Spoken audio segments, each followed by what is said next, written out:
ضحت بحياتها عشان خاطر تنقذ بناتها بعد ما حست إن الميكروباص نازل الترعة وهي وكل الركاب هيغرقوا. فقررت تعمل حركة عجيبة ومعجزة عشان بناتها ما يغرقوش معاها وكمان حياتهم تروح. فتعالوا معايا أعرفكم إزاي ضحت الست شريهان عثمان بحياتها عشان بناتها ما يغرقوش معاها، ويا ترى كان إيه مصيرهم؟ بداية القصة لما كان ميكروباص من الميكروباصات واقف بيحمل ركاب من ديروت عشان ينقلهم لأسيوط، وظهره كان لترعة الإبراهيمية، وفي السواق بره العربية عشان ينادي على الركاب لحد ما العربية وصلت ل11 نفر، وكان لسه فاضل شخص واحد بس عشان العربية يتم العدد فيها.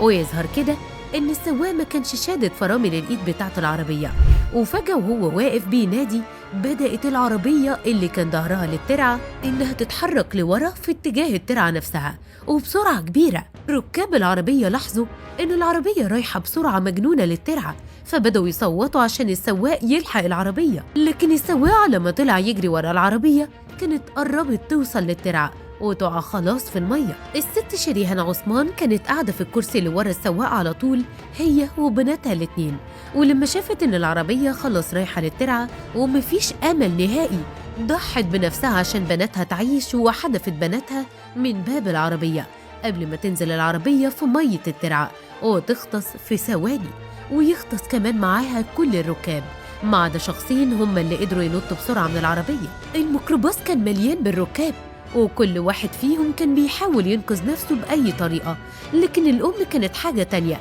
كان معاها طفلين صغيرين وقلبها مشغول بيهم أكتر من روحها. وفي وسط اللحظة الحرجة دي الأم قررت تعمل اللي ما يقدرش عليه غير أم بتحب بناتها بمعنى الكلمة. فتحت الشباك بإيدين بتترعش من البرد والخوف وهي عارفة المصير بتاعها، ورفعت أول بنت بكل قوتها ورمتها بره الميكروباص ناحية الناس اللي كانت بتحاول تساعد. وبعد كده عملت نفس الحركة برضو مع بنتها التانية، وكانت بتصرخ للناس خدوا العيال انقذوهم، من غير حتى ما تفكر ولو للحظة واحدة في نفسها أو في عمرها اللي بينتهي.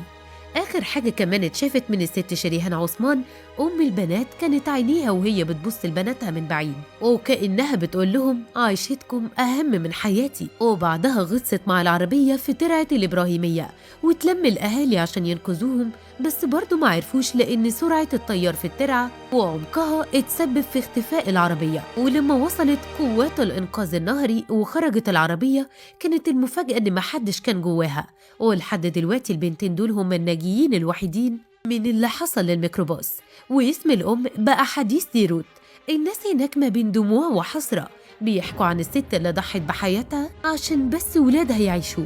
ولحد دلوقتي مفيش ولا حد من الناس اللي راحت في الميكروباص حد قدر إنه يطلعهم في الوقت اللي حضرت والدة شريهان نفسها وفضلت قاعدة على شط الترعة تعيط وتقول اطلعي يا بنتي لبناتك، يا بنتي يا رب طلعها.